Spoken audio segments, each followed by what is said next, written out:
तो चलिए एक बार जीटीटी को देख लेते हैं लाइव चल के। तो अभी हमारी ओपन पोजीशन देखिए, पोजीशंस में कुछ भी नहीं है ओपन पोजीशन, क्योंकि हमारा वो ट्रिगर हो चुका है। आप ऑर्डर्स में जाइए, आपको दिखा दिया ये 1660 ट्रिगर्ड कंप्लीट। जो हमने एसएल लगाया था वो कंप्लीट हो चुका है, यहाँ पे ये कंप्लीट, ठीक है जी। 1660 पे ट्रिगर हुआ, 1660.05 पे ये सेल कर दिया है। क्योंकि अब मुझे आपको जीटीटी बताना रही है, तो ऑलरेडी हमारे पास 2 शेयर पड़े हैं, एचडीएफसी बैंक, हिंदुस्तान यूनिलीवर। हम इसमें से एक पे जीटीटी लगाते हैं, ऑलरेडी लगाया हुआ है। वैसे ऑर्डर्स में जाइए, ऑर्डर्स में जीटीटी, ये 2 ऑर्डर हमने जीटीटी लगा रखे हैं। इसी को खोल के मैं आपको बता दूंगा कैसे लगा रखे हैं ये देखिए, इस पे आपको ट्रिगर और स्टॉप लॉस और टारगेट दिख रहा होगा। ये 25/4/2024 को खरीदा गया था, क्योंकि क्लासेज में हम यूज करते हैं इस अकाउंट को, इसलिए हमने इसमें ये उस टाइम पे बाई किया होगा और इस पे जीटीटी लगा के छोड़ दिया। तो जीटीटी लगाया तो उसमें क्या किया, स्टॉप लॉस, बाइंग प्राइस क्या थी हमारी, बाइंग प्राइस थी, होल्डिंग्स बताएगा हमें। देखिए 1511 में ये बाई किया था और 2221 में हिंदुस्तान यूनिलीवर बाई किया था। हमने जब ये बाई किया था तो क्या इस पे ऑर्डर जीटीटी क्या लगाया था, वो लगाया था 1921 या तो नीचे चला जाए या 2821 ऊपर चला जाए। कौन सा, हिंदुस्तान यूनिलीवर। अभी चल रहा कितना है, 2694 पे, ठीक है। एक्टिव है, हमारा स्टेटस एक्टिव है। एक क्वांटिटी पे हमने जीटीटी लगा रखा है, तो या तो स्टॉप लॉस हिट हो जाएगा या मेरा टारगेट हिट हो जाएगा। 1/2 का रिस्क रिवॉर्ड के साथ ये ट्रेड ली हुई है। सेम एचडीएफसी में हमने जो प्राइस पे बाई किया 1500 समथिंग पे, उसके बाद हमने ये स्टॉप लॉस लगाया और ये हमारा टारगेट था।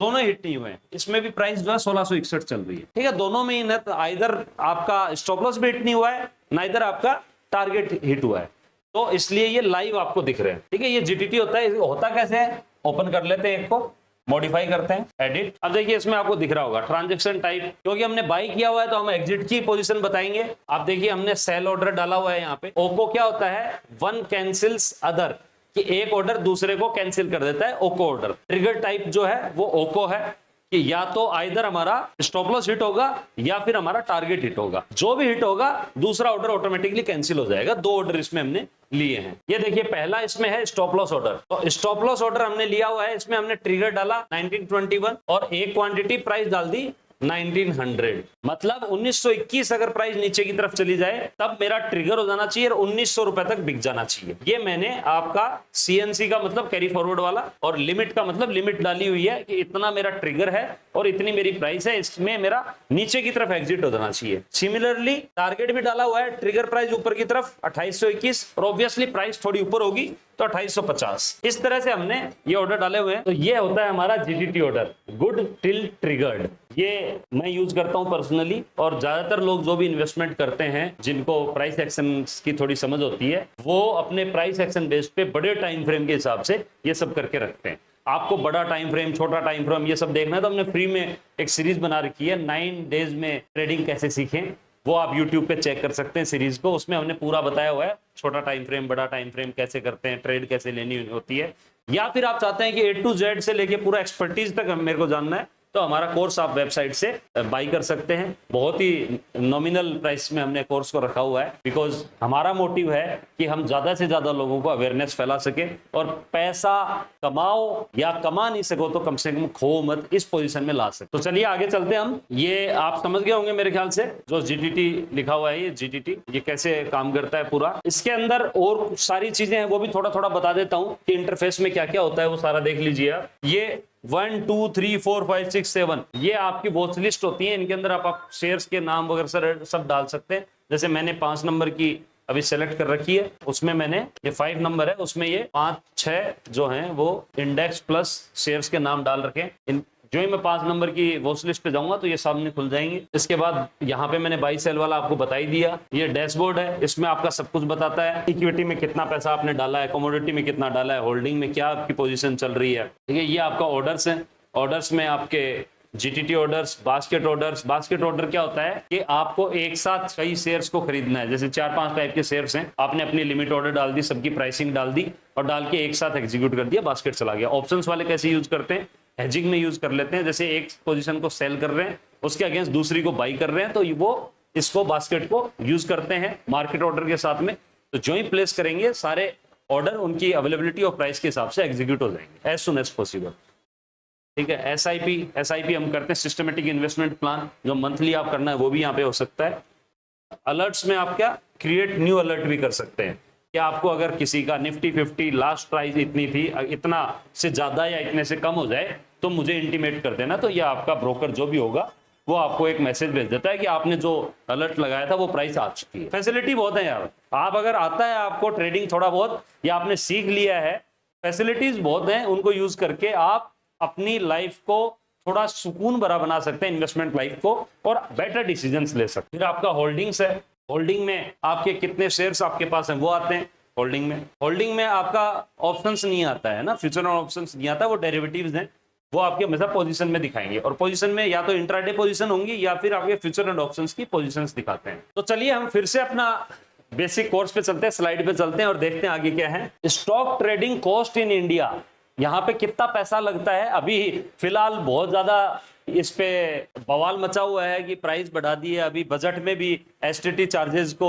60% से इंक्रीज कर दिया गवर्नमेंट ऑफ इंडिया ने, और प्लस हमारा सेबी जो है, जो बोर्ड है हमारा, जो सिक्योरिटीज को मॉनिटर करता है, उसने भी कहा है कि कंसर्न्स हैं फ्यूचर एंड ऑप्शंस पे, इसलिए हम इसको रिव्यू कर रहे हैं। साथ उन्हें प्रपोजल भी दिए हैं। ये सारा रिसेंटली चल रहा है। क्या कंक्लूजन आता है, सारा कब इंप्लीमेंट होता है, अक्टूबर नवंबर के आसपास होना चाहिए। तो वो जब आएगा तब हम इस पे वीडियो बनाएंगे, वो आप देख के यूट्यूब पे उसको चेक कर सकते हैं। अभी भी जो जो टॉपिक्स कवर किए हैं वो हमने यूट्यूब पे वीडियोस बना के डाले हुए हैं। Stock trading cost in India में सबसे पहले आता है ब्रोकरेज फीस। ब्रोकरेज कौन? ब्रोकर कौन होता है? आपके और जो आपका सिक्योरिटीज का प्लेटफॉर्म है उसके बीच में एक ब्रोकर होता है, एक इंटरमीडिएरी होता है, जो आपका अकाउंट भी खोलता है, आपकी सिक्योरिटीज को होल्डिंग में भी डालता है, और आपके और जो एनएससी बीएससी जो एक्सचेंज हैं उनके बीच में एक मीडिएटर का काम करता है। फीस फॉर एग्जीक्यूटिंग ट्रेड्स, आपकी ट्रेड्स को एग्जीक्यूट करने के लिए फी लेता है। Percentage based A% of trade value. कैसे टाइप, कितने टाइप के होते हैं ब्रोकर? कुछ परसेंटेज ऑफ ट्रेड वैल्यू ले ली, इस तरह से या तो वर्क करते हैं या फिर फिक्स्ड अमाउंट पर ट्रेड भी कर देते हैं। ठीक है, ये दोनों टाइप के आपको ब्रोकर्स मिलेंगे। कौन सा चूज करना चाहिए, कैसे करना चाहिए, वो हम डिस्कस करेंगे। Transaction charges, definition fees by exchange for processing trades. ये एक्सचेंज आपको चार्ज करता है। एक्सचेंज कौन है? आपका नेशनल स्टॉक एक्सचेंज या बॉम्बे स्टॉक एक्सचेंज, जिस पे भी आप ट्रेड करते हैं। एग्जांपल सिक्योरिटीज ट्रांजैक्शन टैक्स, जिसकी मैं अभी बात कर रहा था, 60% से गवर्नमेंट ने इस बजट में बढ़ा दिया है। ये आपका फ्यूचर एंड ऑप्शंस में बढ़ाया है, उसी में ये एसटीटी ज्यादा इंपैक्ट डालता है। Tax on transactions, exchange fees, charges for processing, exchange भी चार्ज करता है। जीएसटी ये गवर्नमेंट लेती है। 18% ऑन ब्रोकरेज फीस आपका लगता है। जैसे ब्रोकरेज मान लीजिए 20 रुपीज पर ट्रेड कोई ब्रोकर ले रहा है, तो उसका 18% आपको अलग से आपका जीएसटी में देना पड़ेगा, जीएसटी में पे करना पड़ेगा। यानी कि अगर 20 रुपए चार्ज करता है, 3 रुपए 60 पैसे और गवर्नमेंट को देने पड़ेंगे। ऐसा मत समझिए कि टैक्स बता के आपको कोई डराया जा रहा है। Tax are part of life. वैसे बाहर की दुनिया में भी और ट्रेडिंग दुनिया में भी taxes are part of life, इसको वैसे ही लेना है। ये कोई ऐसा एक्स्ट्रा बर्डन नहीं जो सिर्फ आप पे पड़ने वाला है। जो भी इस बिजनेस में है सबको ये पे करना है, और बिजनेस के जो रूल होते हैं वो सारे बिजनेस, उस फील्ड में जितने बिजनेसमैन होते हैं सबको फॉलो करना पड़ता है। देन सेबी चार्जेस, सेबी भी कुछ चार्ज करता है। Fees by SEBI for market regulations, rate small percentage of transaction value, जितने का आपने ट्रांजैक्शंस किए उसकी कुछ परसेंटेज, बहुत ही कम परसेंटेज लेते हैं ये। DP charges, definition charges for demat account and securities storage. DP का मतलब क्या होता है? डिपॉजिटरी पार्टिसिपेंट, यानी कि एक तरीके से इंडिया के अंदर ये ब्रोकर को ही कहा जाता है कि आपका डीपी चार्जेस ब्रोकर ले रहा है। डेफिनेशन क्या है, क्या चार्जेस होते हैं? Charges for demat account and securities storage. Types, account maintenance fee, annual फी ले लेते हैं। ठीक है, कई लोग 200 रुपए, 300 रुपए, 2000 रुपए, 5000 रुपए, अलग अलग ब्रोकर अपनी फीस कलेक्ट करते हैं। ट्रांजेक्शन फी पर ट्रांसफर भी ले लेते हैं। Other charges, additional cost, example account opening fee 200-300 रुपए ब्रोकर लेता है। कोई जो प्राइमरी ब्रोकर हैं, जो बड़े ब्रोकर हैं, वो ज्यादा फीस भी ले लेते हैं। इनएक्टिवली फी फॉर इनएक्टिव अकाउंट्स, ये भी चार्ज करते हैं कई लोग। ध्यान रखिएगा, इनएक्टिव मत छोड़िए, अपने अकाउंट को बंद करा दीजिए, काम में नहीं आ रहा है तो। Conclusion is be aware of these cost to manage expenses and improve trading strategies. मैंने जो कहा कि इस बिजनेस के कुछ रूल्स हैं, कुछ कॉस्टिंग्स हैं, उनका आपको पता होना चाहिए, और उनका पता होने के साथ उसको अपनी कैलकुलेशन में जरूर लीजिए। जब भी आरओआई डिसाइड कर रहे हैं आपकी, per month, per day, per year, आपको कितना आरओआई टारगेट करना है, उसका कितना परसेंट आपका ये होना चाहिए, वो विद इन चेक है नहीं है। अगर विद इन चेक नहीं है तो क्या स्ट्रेटजी में इंप्रूवमेंट करना है, या उसको चेंज करना है और चेक के अंदर है तो उसको और इंप्रूव कैसे करना है, ये सारा आप इन चार्जेस की अगर नॉलेज है तो आप डिसाइड कर सकते हैं। Understanding the impact of costing on profitability, calculating the impact, total cost calculation, brokerage cost per trade मैंने बताया जैसे 20 रुपए का एग्जांपल है, other fee, government taxes, example calculation, impact on profitability, break even analysis. ये सारा समझने के लिए अब मैं आपको ले चलता हूं एक किसी भी ब्रोकरेज हाउस के ऑनलाइन अवेलेबल किसी कैलकुलेटर में कि ये कितने चार्जेस होते हैं। ये मैंने कोई ब्रोकरेज कैलकुलेटर डाला गूगल पे, जो पहला आया है वही कैलकुलेट कर लेते हैं, देख लेते हैं एक बार। ये देखिए equity, F&O, currency and commodities, सबके लिए आपका ब्रोकरेज कैलकुलेशन आ रही है। इंट्राडे इक्विटी में ये बता रहा है 1000 रुपए में कोई चीज बाई की, 1100 में सेल कर दी, 400 क्वांटिटी है तो क्या चार्जेस लगेंगे। इसको हम सेम प्राइस पे खरीदिए, सेम प्राइस पे बेचेंगे तो प्रॉफिट एंड लॉस अलग रह जाएगा, सिर्फ अपने चार्जेस आ जाएंगे। वो काम करके देखते हैं। 1000 में बाई किया, 1000 में सेल किया, क्वांटिटी को हम कर लेते हैं ओनली 1। तो यहाँ पे आप देखेंगे टर्नओवर आपका हुआ 2000 रुपए का, ब्रोकरेज लगी 0.6। ठीक है, ये जो भी ब्रोकर है वो कैसे चार्ज करता है उसके बेस पे 0.6 रुपीज इसने चार्ज किया आपको। इक्विटी में है ये ना, ये जरूर ध्यान रखिएगा, ये इंट्राडे इक्विटी में है। इंट्राडे इक्विटी, सेम डे बेचा, सेम डे खरीदा, उसी दिन जो भी करिए ट्रेडिंग आवर्स में जो भी आपने किया है उस पे जो चार्जेस है उसकी बात कर रहे हैं। ठीक है, एसटीटी यहाँ पे 0 है, एसटीटी नहीं लगता है। एक्सचेंज ट्रांजैक्शन 0.06 एक्सचेंज इतना चार्ज करता है, नेशनल स्टॉक एक्सचेंज या बीएससी जो भी है। जीएसटी इस पे 0.12% लगी है, किस पे लगी है आपकी, ब्रोकरेज के ऊपर। ये राउंड फिगर कर दिया है ना, 0.6 का 18% कैलकुलेट कर लीजिए। स्टैम्प ड्यूटी 0 है, टोटल टैक्स और चार्जेस 0.78 है।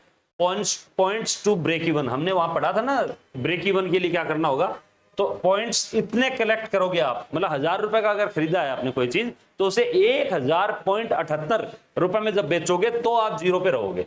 नेट पीएनएल अगर आपने सेम में बेचा, 1000 में खरीदा, 1000 में बेचा तो इतना पैसा आपकी जेब से फिर भी जाएगा। आपने सेम प्राइस पे खरीदा, सेम पे बेचा है, लेकिन जिस प्लेटफॉर्म पे आपने खरीदा है और बेचा है उसकी कुछ कॉस्ट है जो हमने डिस्कस की थी, वो कॉस्ट कितनी है, 1 रुपए से थोड़ा कम है, 0.78। तो ये ध्यान रखिए कि आपको ब्रेक इवन के लिए कितना चाहिए, ये कैलकुलेशन आपके दिमाग में होनी चाहिए, आपके पेपर पे होनी चाहिए। ऐसे ही हमने इंट्राडे देखा, वैसे डिलीवरी इक्विटी देखिए, इसमें भी हम करते हैं इसको 1000 पे बाई 1000 पे सेल कर देते हैं। ओके, क्वांटिटी को भी 1 कर देते हैं। अब देखिए टर्नओवर वही 2000 है, ब्रोकरेज 0 है, डिलीवरी पे ब्रोकरेज ये ब्रोकर नहीं लेता है, ऐसा नहीं है सब ब्रोकर नहीं लेते हैं, ये ब्रोकर नहीं लेता है डिलीवरी इक्विटी पे चार्जेस, इसलिए ब्रोकरेज 0 है। एसटीटी यहां लग गई है आपकी 2 रुपए लग गई है। ठीक है, ये किस पे लगती है, आपके टर्नओवर पे लगती है। कितना है क्या है वो आप गूगल कर सकते हैं, अभी वो डिस्कस नहीं करना है, हमें सिंपल देखना है इसको। चार्जेस को टैक्सेशन पे हमने एक वीडियो अलग से बनाया है, वो वीडियो आप चाहो तो YouTube पे जाके देख सकते हैं। हमने उसमें पूरा डिटेल में बताया है कि टैक्सेशन से बजट में जो टैक्स डिक्लेयर हुआ है कितना इंक्रीज हुआ है, कैसे उसको कैलकुलेट करना है, वो सब बताया गया है।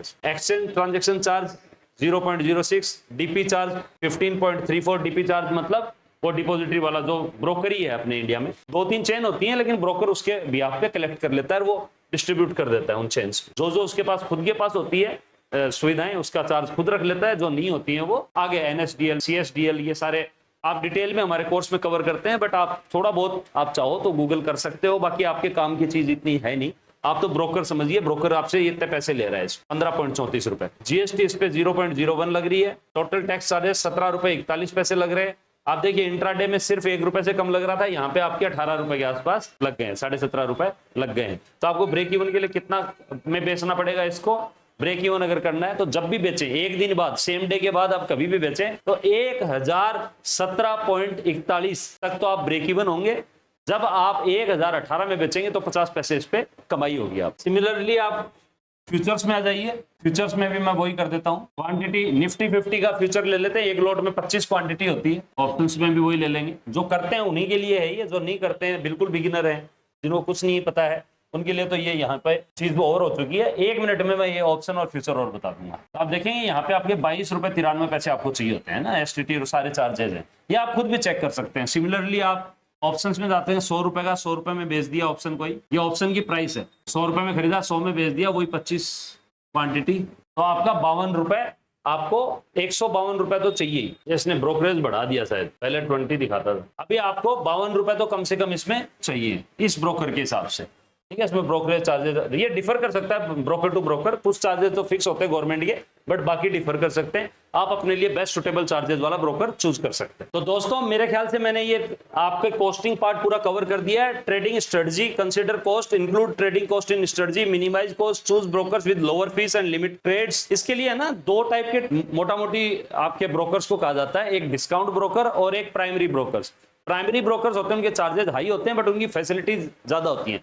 जब फैसिलिटीज के नाम पे क्या बोलेंगे, तो आपके कहीं पे कोई अड़चन आ गई है, कोई दिक्कत आ रही है, आपको समझ में नहीं आ रहा क्या करना है, तो आप फोन उठा के फोन कर सकते हैं, वहां कॉल सेंटर होगा, वहां से आपको पूरा समझाया जाएगा लाइव।